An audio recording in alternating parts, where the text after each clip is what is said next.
There we are. Welcome back, everyone, to Afterburn Soccer Show. I'm your host, Nathan Hill. You can follow me at Nathan J. Hill, and with me is our good friend back on camera, Jose El Chico Carmona, as he goes Hello, by everybody. on Twitter. Good to have him back. Good. Glad that we got some of the technical issues ironed out. Although, and I'm back from the other side of the planet where everything was a little bit discombobulated and picked up an infection of some kind on the way. But hey, I'll hang in here tonight just so we can touch base and get caught up on everything that's been unfolding in the land of FC Dallas and North Texas and Major League Soccer, Copa America, if we have time and interest. A lot of soccer that's been played these past couple of weeks. Welcome, Hoach buddy. Welcome. We'll take your questions, your comments live as we share them. And we'll have some changes to the show coming up in the coming weeks just because some of our platform good. Oh, good. And no echo. That's good. No echo on the microphones. That's some of our streaming configuration may change in the coming weeks because every platform keeps changing how they do things. So we'll share that, but YouTube should be our gold standard kind of going forward. So if you have any issue, always go to YouTube and you should be able to get access to us. A lot of soccer since we last chatted, since we last came online. And quite a bit. And it's not all been good for FC Dallas. There were glimmers. There have been those glimmers of hope and then the disappointment, including last week where Dallas had two games against Kansas City and lost both. Both were fairly even matches statistically in many ways. Both came down to late goals. In the first match, which was a regular Major League Soccer match, Dallas was able to claw back from 2-0 to 2 to tie it up at 2, which was a really kind of exciting turn of fortune, especially since Dallas started a lot of young players in that match. But then Sporting Kansas City found a late goal to grab all 3 points, and Dallas would have loved to walk out of there with a point on the road, as they have just struggled to do that all year. And then they turned around and played in the Open Cup with a spot on the line in the quarterfinals, and same thing. It went to extra time. It was a nervy match. But Dallas just sort of seemed to run out of energy at the end. They've been playing a lot of matches, and Kansas City found a corner kick goal. And they advance, and Dallas is out of the Open Cup. So that's where we want to start as we look at, before we jump to the LA Galaxy win, which was a big victory at home for Dallas that at least cracks the door open a little bit further. But let's just talk about that Sporting Kansas City match, Jose, those matches. What was your takeaway from that disappointing week? Did you find enough positives there, or was it a sign, as many fans felt, that this season we should be resigned to the fact that this season it's going to be a miserable one for us fans? Well, I mean, FC Dallas, they went all in on the U.S. Open Cup, and they started that rotated squad in the first match, the MLS match. And, it's just, they're both tough losses to swallow because of the way they unfolded. I mean, with initially Sporting jumping out to that 2-0 lead in the first match, and the team storming back to tie it. I mean, had all of us fired up, thinking we were going to get at least a point out of there, and then it collapses late, and then basically you get a repeat of that, a much longer version of that because of the delay. So it's just tough. It's the kind of season we're having. I did like that they played a more attacking, you know, less bunkerish style on the road than what we're used to. But still, no luck on the road. Something's got to change. Yeah, yeah. I realized my post didn't go out announcing this thing, so let me make sure I can post at least something. I mean, get some folks watching. Yeah, I the failing to get points on the road has just been the Achilles heel for maybe making up ground in any fashion for FC Dallas this season so far. And it's hard in this league. It's hard in any league to get points on the road. But it just seems like Dallas has always lacked that one little extra bit in the moments that mattered. And so, yeah, very disappointing week. And I think we're going to hear from Peter Luxon in just a moment and talking about that week and how it led into the match against Los Angeles Galaxy, who came into Frisco flying high, looking like they are resurgent, one of the best teams in the Western Conference.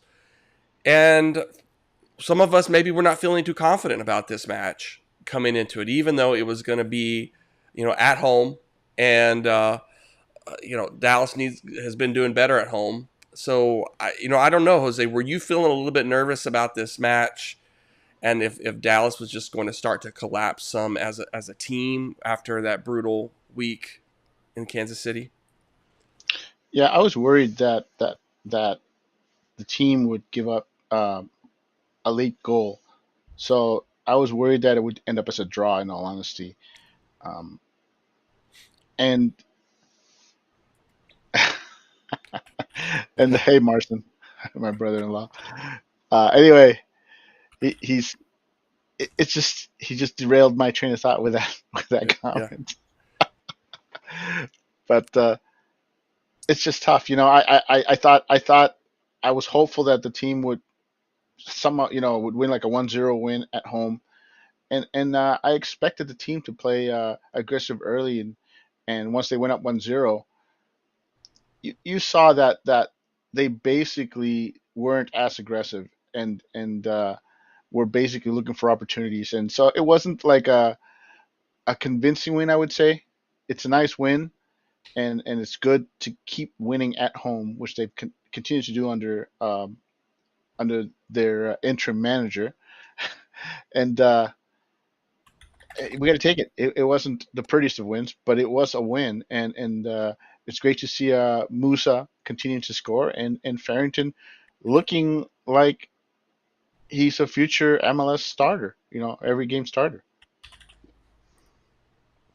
yeah. Farrington has to be a big story out of this. As I'm just posting a few It things here. softens it softens the loss of Ferreira, which it, he's been missing so much that the idea was to have two strikers up top with Pitar and Jesus, and with Farrington coming on, it's made it so the team can now save Jesus and wait till he gets fully healthy. That's right. So, well, let's go ahead and jump over to Peter Luxon. Let's get his post game comments immediately after the match, after the win against the Los Angeles Galaxy at home, a 2-0 win. It was a big moment, and with other results, it means that Dallas is only 4 points back from the playoff race, and so there's still hope. There's still possibilities there, with especially with the game against Austin right around the corner here. Chance for them So to keep climbing. so Um, Marston's basically saying that he was cheering for all the teams that are ahead of his Rapids to lose, and he was very excited with the yeah. 2-0 win by FC Dallas. Well, that's good. Hopefully, this team can figure out because, well, let's talk about Farrington. Let's talk about Musa in a minute. But here's head coach Peter Luxon after the match. If you can see that body language, is I'm still hurt a little bit about that last game against Kansas, to be honest. But that is about this team. This is what you saw today, like a tough day playing against like a very very good team, and coming from that loss against Kansas in the Open Cup, and we knew that that competition was very important for us. But say a lot about that team. Yeah, I told you from the first day, I'm very proud of them. The effort with all the adversity that we have right now with the injury players, with so many things around the team right now. But I'm very proud with the staff top, high level today, and the bench. So now I'm very happy about the win, and I'm gonna need like 2 more days because I'm still thinking about that Kansas game, to be honest. But at the same time, I can be focused. This is what we did tonight. We are being focused. Again, I'm telling that he's one of the best team on the league, and shootout. So we didn't concede a goal. So it's just a positive things tonight. We have other players like Carlsen coming inside, helping the team. So we keep doing what we have been doing so far, like putting like a player from the academy or even from the NTSC, and we're gonna keep working that way. So the that match against Kansas City is still on the head On coach his of FC Dallas's yeah, mind, on his which head. makes sense. Yeah. I mean, they really wanted to move forward in the Open Cup. Would have been a great opportunity to make it to a final this year. So really disappointing. Makes sense, but they were able to sort of put that behind them and put together a really strong performance. And every team in this run of games it has a lot of wear and tear on their legs. Every team is missing some players, so you have to just push through. And I think for Dallas, missing as many guys as they are to find a way to get that win at home, and a pretty dominant win was a good lift of the spirits for everybody involved, and and especially as they get to turn around and just keep having to keep plugging away. But here's what we can say. I think let's go back to Farrington and let's go back to Musa. If nothing else, we know this season we've got two uh, great.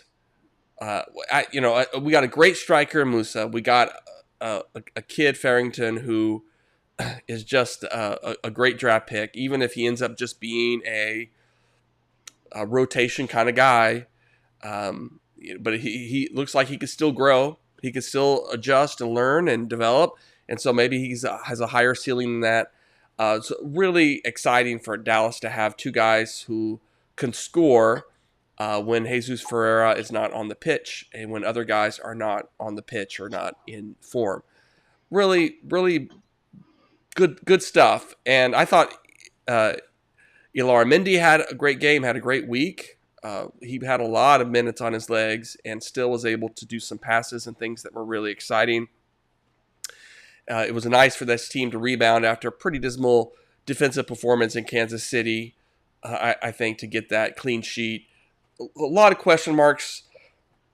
But for one thing, for Dallas fans, it's fun to have a striker again. Even if you feel this team is going to miss the playoffs, for once they went out and they spent big money on a striker, and the guy is legit. And he doesn't even need all of the service in the world to make some things happen. And that's huge. That's huge. Dallas fans have not had that for quite a while. So that's something to build upon, even if this season continues to go sideways. But it might be something that they can build upon if they can make some roster adjustments over this summer transfer window. What are your thoughts on that? You feel like that Musa has pretty much, is this even more than maybe you expected from his return, his arrival as the new number one striker for FC Dallas? Well, I think as a FCD fan, we would just be happy to have a double digit score, you know, and even though we paid a lot for the guy, we have a history of being disappointed. And yeah, I think he's living up to the billing. He's playing like the guy that we paid for. And technically, this is on what's been a bad team. That's pretty impressive. And you get to see if this guy gets a little more help. And like you said, a little more help, and he can be even more dangerous. He's starting to produce. Farrington's starting to come around. Siki and Sabeling has gained a new life under the interim manager, and is starting to I wouldn't say I want to say that he's starting to grow into it, but the reality is that uh, with Ilara, his play and Leggett playing great again, finding his mojo, getting back with his lady probably has a lot to do with that. uh, The fact that those two are playing excellent ball right now makes it so a player like Siki, who's mistake prone, uh, but can give you things going forward. I think that has really helped this team a lot. You know, the growth, the improved play from the Jet, Farrington basically just becoming more and more comfortable and playing less like a rookie and more like a seasoned pro. And and you see how this team, with just some tweaks here and there, I mean, just give us a center back, please. You know, starting center back. That's what this team is missing. It's missing something to anchor it. And let's face it, we got the Austin match coming up. Mhm. Win there, and the team which currently finds itself 4 points out of the playoff race, a win against Austin, who's one of those two teams ahead of them, uh, with 4 points, 4 points ahead of them. You get a win against Austin, that cuts your playoff uh, your chance to get to playoffs by 1 point, Mhm. which would simply be amazing considering how badly this team has played for most of the year. So yeah, color me excited at the play of our young players and the return of form for some of the veterans. Right. I mean, Kamungo, I thought he has been so active and so dangerous and just a bit unlucky. You could argue maybe, you know, we would have had a win on one or both of those matches if Kamungo had been a little more clinical.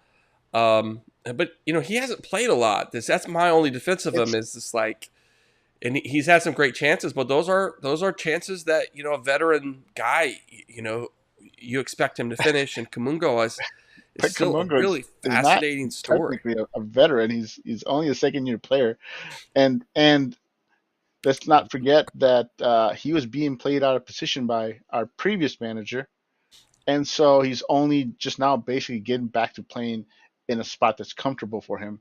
You know, he's not being asked to play in the middle. He's not being asked to play fullback or wing back. And so I think we're starting to see Kamungo get back to his old self.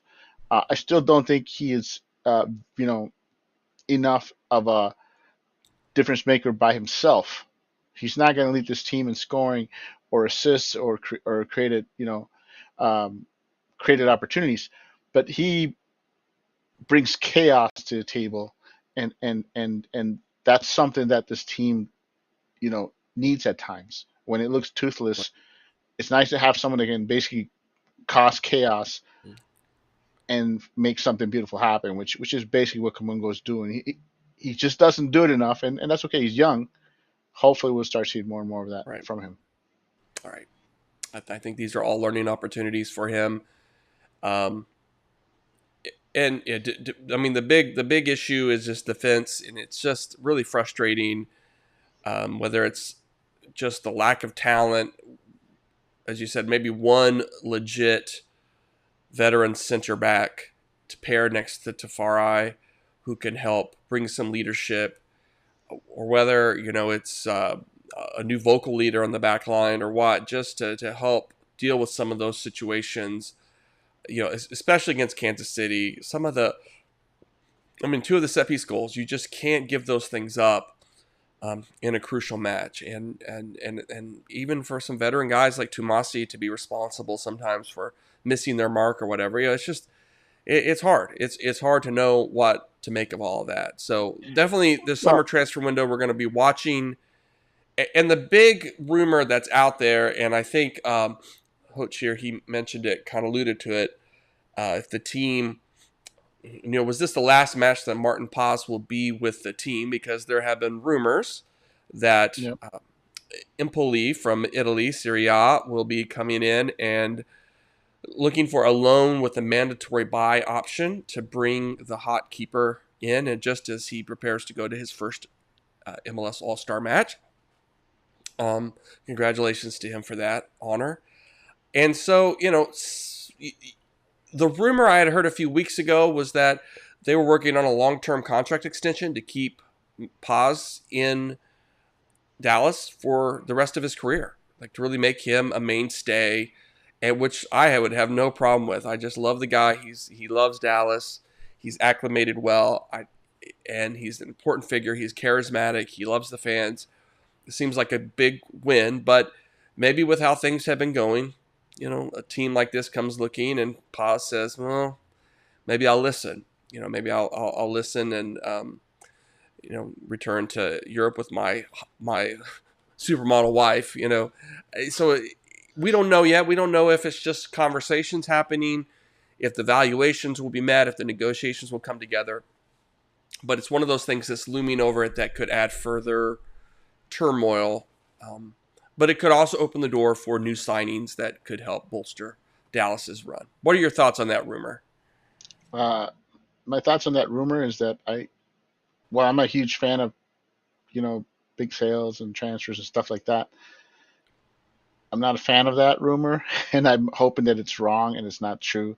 And I'm hoping that Dan Hunt and the team recognize that the only reason this team is showing any life whatsoever this season is because of Pass, and it'd be foolish to let him go, just to make a buck, because if this team somehow manages to get into the playoffs, it'll be because Pass allowed the team to survive its struggles, and Yeah. and I I'll be hoping that the team finds a way to keep Pass. Maybe not like you said for the rest of his career, but long term is what I like to see.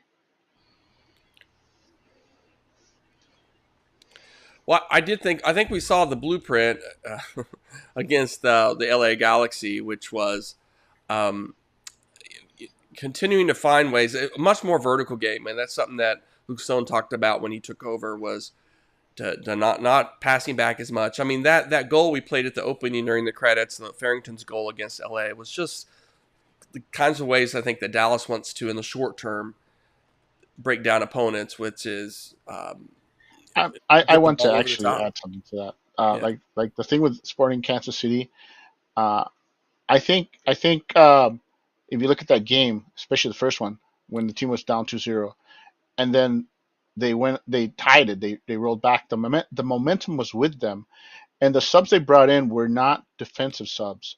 In the past, with a draw on the road, this team would basically just bunker and say, "Hey, we'll take the point and possibly three if we can get a counter." But you didn't see this team do that in the first match, because the momentum was with FC Dallas, and they thought there was a third goal. We all thought that third goal was coming, and unfortunately, Sporting Kansas City found a way to basically turn it around and kill off that momentum.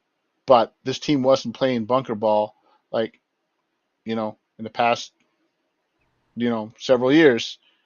If the team had a point in hand, they'd bunker and try to hold on for it. And you're not seeing that from this team, and I think it just shows that this manager has confidence in this team, and I think that as that confidence is being instilled in the team with the performance that caused the win against the Galaxy, if they can get this win against Austin, man, the momentum going into Leagues Cup, that could turn this season around for this team. Don't forget that the team went struggling last year going into Leagues Cup, and then used the momentum from the Leagues Cup to basically give itself life enough to get into the playoffs. So this is what we need to see.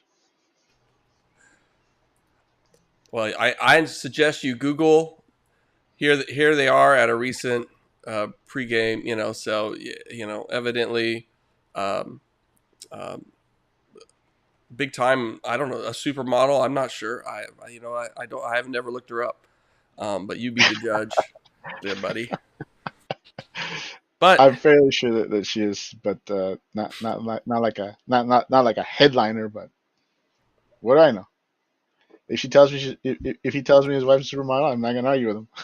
yeah, here we go. Copo Tejas is at this point is the only thing I care about. Well, um, yeah. Oh yes, and we'll miss you, positive. I mean, so you're sounding very final, Ray Rachel. Um, I hope that's not final. I mean, we don't know.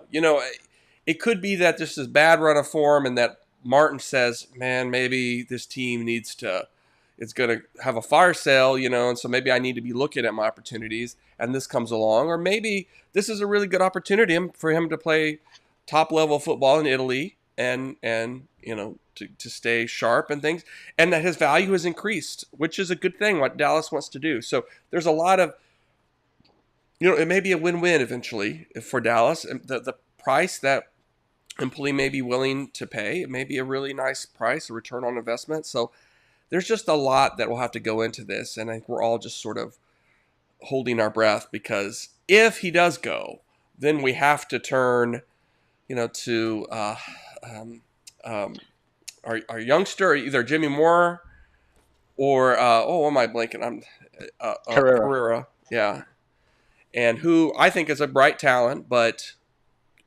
still, it would be a big adjustment to bring him in for the second Well, half of the season. well, But let's not forget that, let's say Pass is gone.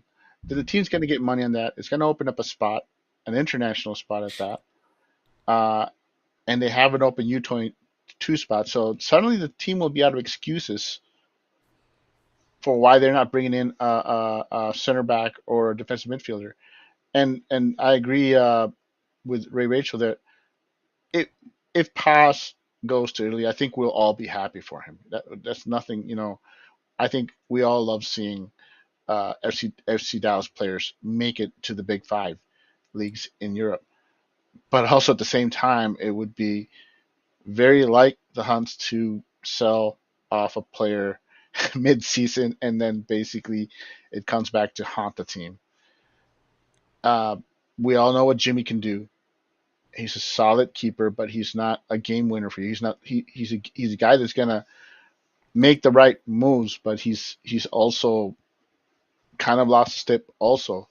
So there will definitely be a drop off from him to Pass, and and and it just means the team is gonna have to add defensive help if they go that route.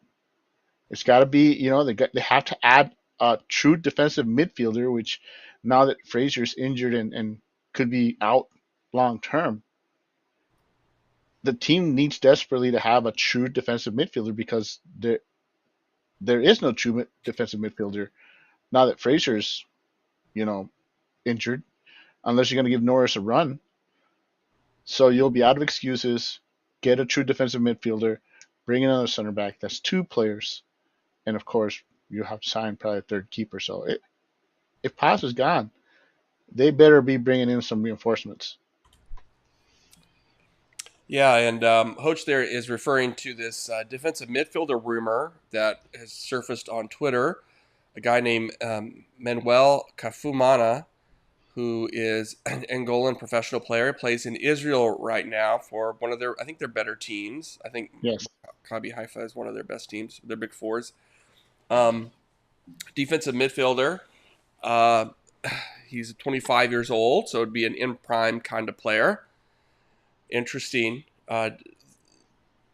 possibility there, and that could be smart if he comes. He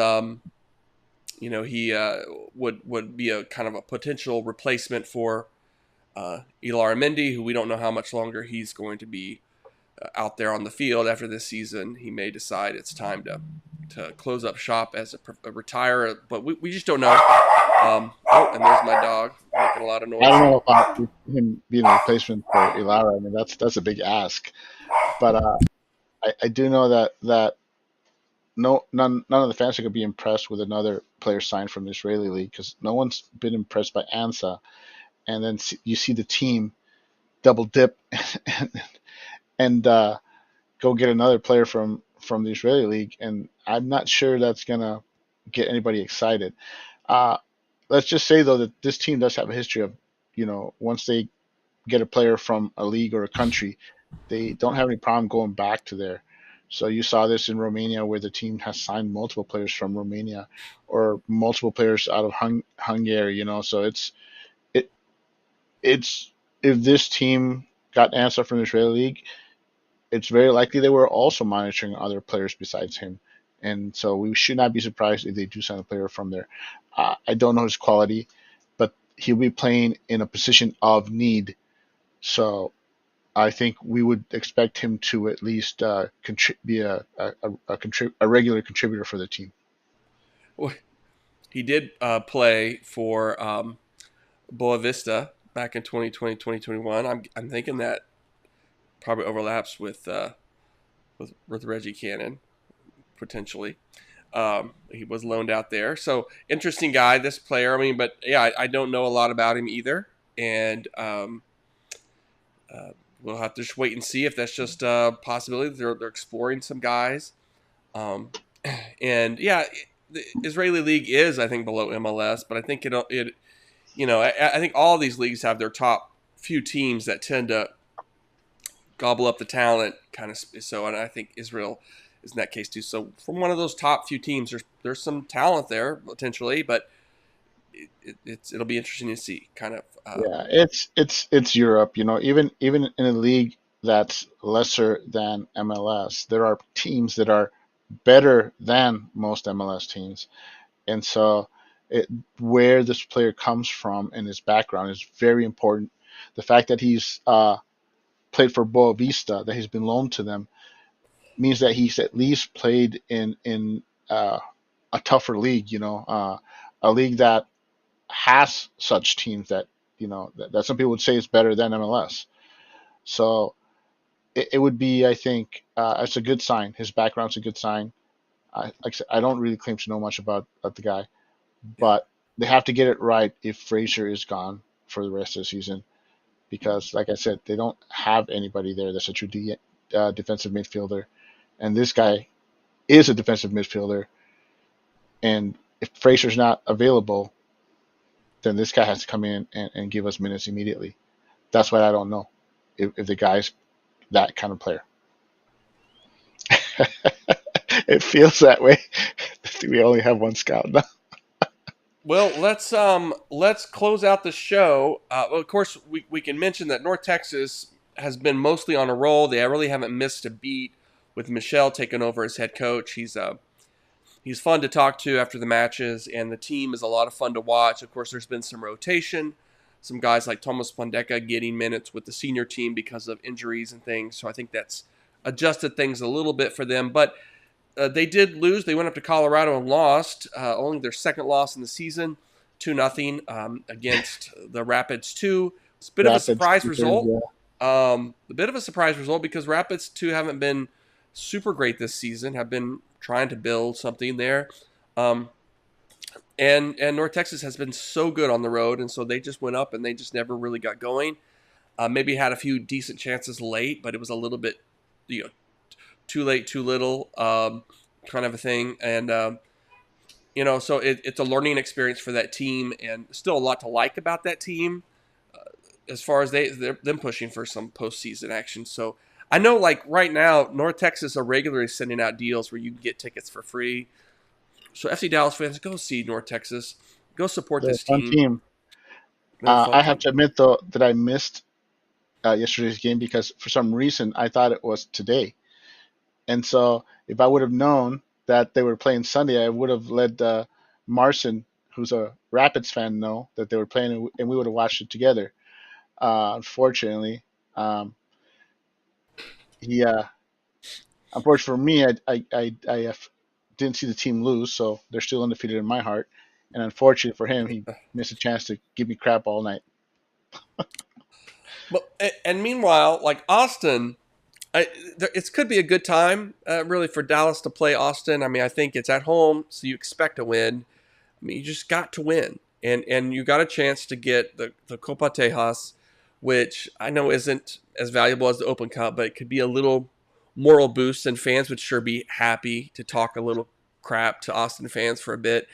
But Austin's not particularly great. I mean, they're not terrible either. Like they haven't done a No, ton of they're signings, but they're sort of there's not hanging much on. separating them from us. There's not much separating Yeah. them from FCD, and this is a game that FC Dallas needs to win, and and getting it against the Copa Tejas rival would be just the cherry on top, So yeah, I think this is a must win match for the team against a bitter rival. I know none of us want to listen to those guys celebrate at our team losing. So yeah, I'm pumped up for the game. I think we have a good shot, and I think it's a must-win game. Yeah, I think it'll continue to be interesting to see kind of how Luxon, how he adjusts the lineup, what guys he rotates in and out to try to get the best out of both of his defense, but also the attack. Guys with a lot of minutes on. But hey, knock on wood, Musa has been so durable this season, and they've given him a rest here and there to come off the bench. But it seems like he's kind of the guy that's like, hey, let me play. Let me go out there and run at these guys. And so I'm hopeful that was that last home win that Dallas is going to have that bit of extra energy and confidence just to really take the game and stamp out Austin doing anything. Yeah. Yeah, no, I agree. It's exciting time. I think like you said, we need Jesus to get healthy so that Musa can then get some rest. I agree with you. He's one of those players that doesn't want to miss any minutes. Yeah. But we have, with the team playing so many games midweek and all the injuries, it's necessary rotation. And so I like to see us get a little bit healthier here before Leagues Cup starts. Well, good. We appreciate everybody listening, tuning in. A bit of an unusual one as we sort of get back in the saddle on this, and some of my things didn't go out the time I wanted them to go out to announce this. So grateful for everyone jumping on. Of course, we'll be posting the audio. I'll try to clean up the dog barking in there too at some point, and be looking forward to some more FC Dallas action this Wednesday night at home against Austin FC. Thanks, Jose. Good to see your face. Good to see your face too. All right. Good night, Thanks, everybody. guys.